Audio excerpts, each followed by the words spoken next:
अब आगे बढ़ते हैं।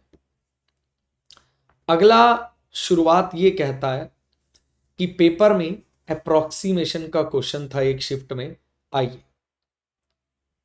अब जब आप 700 का 19% निकालेंगे तो 133, और 133 इधर आकर माइनस, ये आएगा 256, दोनों को माइनस करके 123, और जब आप 290 का 30% निकालेंगे दैट विल बी 87, तो कितना बच गया?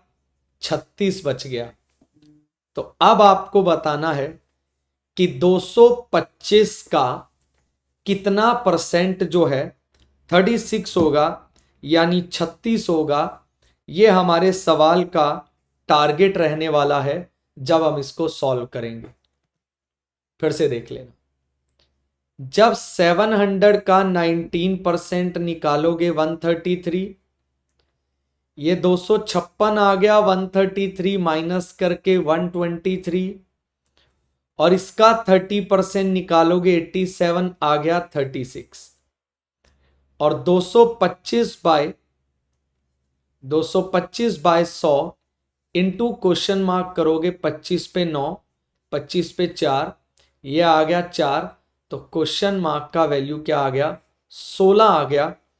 उम्मीद करता हूं बात पूरी समझ आई हो सर, और आपको सवाल भी क्लियर हुआ हो। देखिए, है बहुत आसान चीजें। जब आप अपने सवाल को, पेपर को पॉइंट ऑफ व्यू के अकॉर्डिंग लेके चलते हो कि यार हाँ, मुझे पेपर के हिसाब से चलना है ना, तो आप बहुत बेहतर तरीके से अपने पेपर को क्रैक कर पाओगे और बहुत इजीली क्रैक कर पाओगे।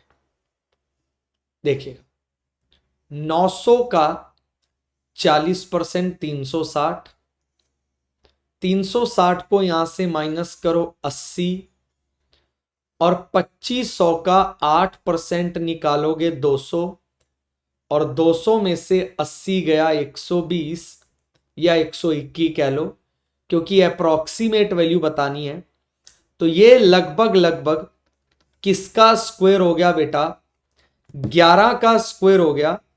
हम लोग इसी चीज के डिले के चक्कर में मारे जाते हैं पेपर के अंदर कि हमारी स्पीड नहीं है, या हमारे अंदर ये कमी है, या मैं ये अप्लाई नहीं कर सकता, या मैं ये अटेम्प्ट नहीं कर सकता।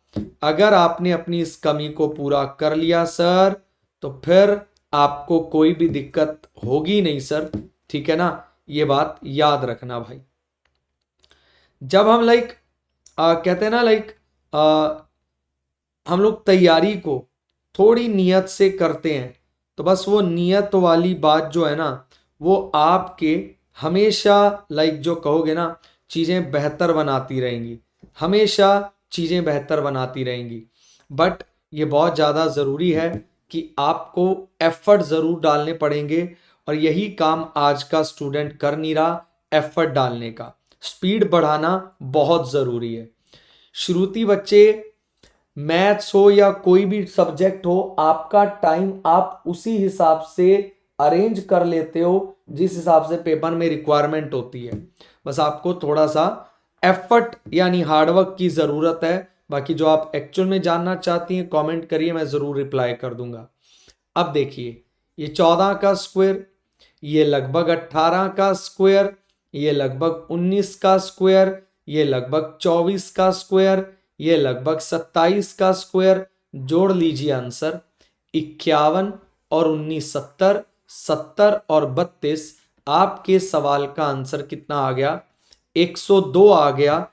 तो आप खुद देख लो भाई, अगर किसी को स्क्वायर जो है वो नहीं आते, तो वो फिर थोड़ा सा कहते हैं ना, मुश्किल हो जाता है चीज़ों को बेहतर करने में। कोई बात नहीं बच्चे, आप एक काम करना बेटा, आपको डीआई में प्रॉब्लम आती है श्रुति बेटा, आप मुझे Manish Grover maths Telegram join करके एक मैसेज ड्रॉप कर देना। मैं आपके डीआई में कैसे आप बेहतर कर सकती हैं मैं आपको बता दूंगा। जस्ट क्लास के ख़त्म होने के बाद आप मुझे एक मैसेज ड्रॉप कर दीजिएगा। चलिए आगे बढ़ते हैं। अब देखिए जरा, ये 35 है। जब अब आप इसको 35 इंटू 49/343 हो गया। तो ये 7 पे कैंसल, ये 5 पे कैंसल, इसको हमने लिख लिया। अब इसको देखिए 132 गुना 165, तो ये जो नीचे चीजें डिवाइड में है ना, ये दोनों डिवाइड में आ जाएंगी, याद रखना। तो गाइस भाई ये गया 3 पे, ये गया 11 पे, ये गया 15 पे, तो 15 और 5 20, 20 में से 4 गया 16, और क्वेश्चन मार्क की वैल्यू 16, यानी आपके सवाल का आंसर कितना आ गया, 4 आ गया। हमने हम लोगों को ना आता है बच्चे। आप मुझे श्रुति यू ड्रॉप मी मैसेज, जैसा कि मैंने आपको बताया बेटा, मैं आपको हर पोर्शन में एक छोटा सा बहुत ही सिंपल सा इसका एक आइडिया दूंगा। अगर आपको लगे कि ठीक है तो भी ठीक है, नहीं तो और जो फिर हो पाएगा मुझसे मैं वो हेल्प कर दूंगा बेटा, ठीक है। गुड इवनिंग अनिल आर्या जी, आगे बढ़ते हैं। नेक्स्ट क्वेश्चन देखिए, जब मैं 96 को 12 पे डिवाइड करूंगा 8, ठीक है, और ये आपका 12 और ये आपका 23, टोटल कितना हो गया 35। 35 को 2 से डिवाइड करूंगा। अब एक बात कभी भी भूलनी नहीं है सबको, 35 को 2 पे डिवाइड करके अगर 17.5 आ रहा है तो ना आप उसको 17 लोगे ना आप उसको 18 लोगे। ये याद रखना 17.5 का मतलब शुड बी 17.5 एग्जैक्ट। 16.5 मतलब 16.5, 13.5 मतलब 13.5, याद रखना। तो ये 8 आ गया, ये 14 आ गया, और ये सर 35 को 2 से डिवाइड करके 17.5। पहले इसको 17 से मल्टीप्लाई कर दिया मैंने, अब मैं इसको 0.5 से मल्टीप्लाई कर दूंगा, तो 245 जमा 8, तो आपके सवाल का अप्रोक्सीमेट वैल्यू 253 यानी 253 आ गया। देखिए सर, हम लोगों को कुछ चीजें भूलनी पड़ेंगी मतलब ये भूलना पड़ेगा कि हमने पुराने टाइम में क्या किया है। भाई पुराने टाइम में आपने कोई भी सवाल कितने दिन में किया, कितनी देर में किया, वो अलग चीजें हैं। अब हमें अगर इनको बेहतर करना है ना तो इनके ऊपर काम करना पड़ेगा भाई, और इनके ऊपर काम करना बहुत ही ज्यादा जरूरी है भाई, ये याद रखिएगा। अनिल आर्या बच्चे, ये चीजों पे गलती होगी नहीं बेटा अगर तू बोर्ड मास याद रखेगा। बोर्ड मास का मतलब है बेटा कि पहले ब्रैकेट को सॉल्व करो, डन हो गया, फिर ऑफ सॉल्व करो, ऑफ यहां पे है नहीं बेटा, फिर डिवाइड करो, ले बेटा ब्रैकेट सॉल्व करके फिर डिवाइड कर दिया, उसके बाद मल्टीप्लाई या प्लस माइनस पे आपको आना है। तो ये आपको पूरा का पूरा सीक्वेंस दिमाग में होना चाहिए वी बोर्ड मास का, फिर आपको कोई प्रॉब्लम नहीं आएगी बच्चे। देखिएगा 700 का 70% 490, ये किसका स्क्वायर है बताओ, 26 का, 13 पे कट गया 2, अब 2, ये 502, 502 में से 490 गया 12, तो किसका 20% 12 होगा, 60 का 20% 12 होगा। दैट्स ऑल सर, आपके सवाल का एग्जैक्ट आंसर आपके पास। हम लोगों को अपने अंदर एक जिम्मेदारी वाली बात बिठानी पड़ेगी, ये सोचकर कि मुझे क्या करने के लिए किस किस चीज की जरूरत है। तो अगर मुझे ये पता लग गया कि मुझे क्या करने के लिए किस किस चीज की जरूरत है, तो फिर एकदम टॉप क्लास परफॉर्मेंस आपके अंदर से निकल कर आएगी। 490 को पहले ही माइनस कर दो, 10 बच गया, 26 डिवाइड बाय 13 2 12, तो किसका 20% 12 होता है भाई, 60 का ही तो 20% क्या होता है बच्चों, 12 होता है। और क्या है सर, बन गया काम। देखिए अब हमें 4 की पावर क्वेश्चन मार्क ढूंढनी है, सब का बेस 4 में बदलना पड़ेगा। जैसे 1024 जो है बेटा वो 4 की पावर 5 होता है। अब 4 की पावर 5 का स्क्वायर हमें दे रखा है बेटा 4 की पावर 5 का स्क्वायर हमें दे रखा है, तो 4 की पावर 10 हो गया।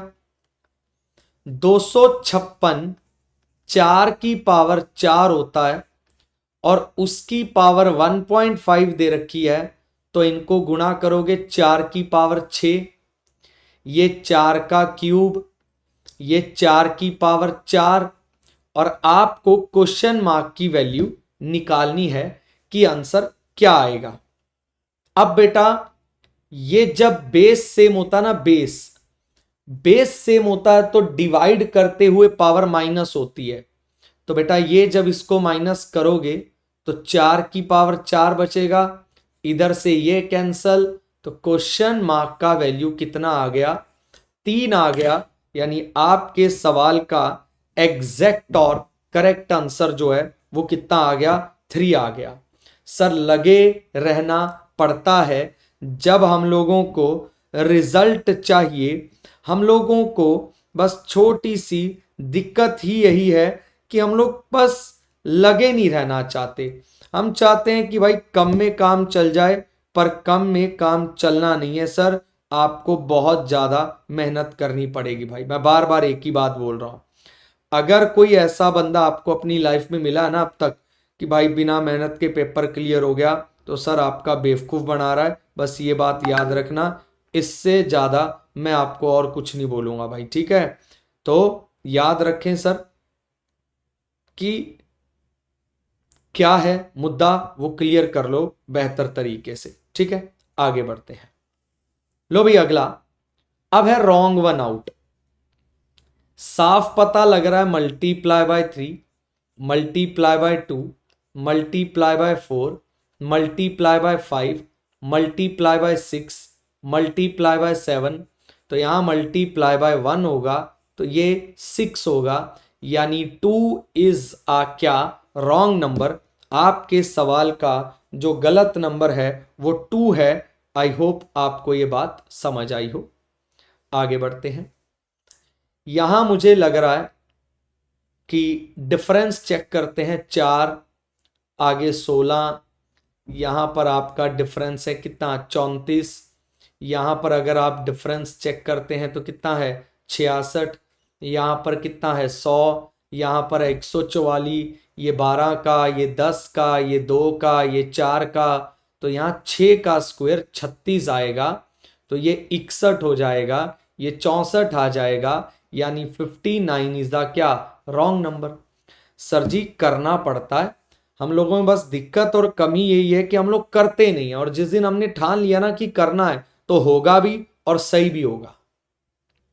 देखो 10 का गैप, 25 का गैप, 10 का गैप, अगर आगे भी मैं 25 का गैप कर दूं तो ये 610, फिर से 10 का गैप, फिर से 25 का गैप।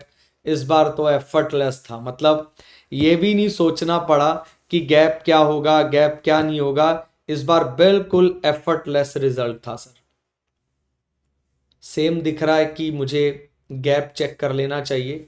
हाँ गैप, इससे अलावा मुझे कोई ऑप्शन और दिख नहीं रहा।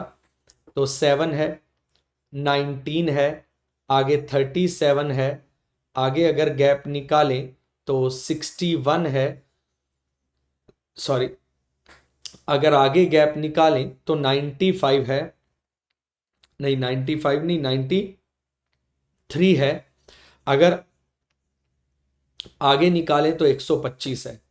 तो यहां पर 12 बढ़ गया, यहां पर 18 बढ़ गया, यहां पर 24 बढ़ गया, तो कंफर्म आगे 30 बढ़ना चाहिए। आगे 30 बढ़कर यहां 91 होगा, यहां 91 होगा तो ये 219 होगा, आगे का जो गैप है 127 होगा, और आगे 36 बढ़ जाएगा।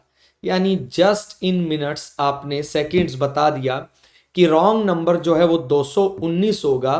तो बस भाई मेरे लगे के अप्लाई करो, गलती होने की कोई चांस ही नहीं है। देखो 3 कम, 5 कम, 7 कम, 9 कम, 10 कम, और यहां पर कितना 14 कम। बट गलती कहाँ है वो देखते हैं, 3 7 9, अगर इसको 11 कर दें तो ये 154 हो जाएगा, ये अपने आप 13 हो जाएगा। यानी 154 इज आ क्या, रॉन्ग नंबर। तो आप खुद देख सकते हैं सर, मेरे बताने की ज़रूरत भी नहीं है आपको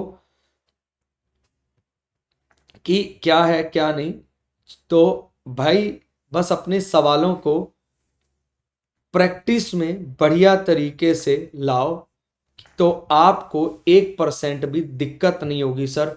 I am very much sure about this. तो आप लगे रहिए, करते रहिए, हमारी जो भी ज़रूरत हो हमें बताइएगा। हम लेते हैं इजाज़त। धन्यवाद।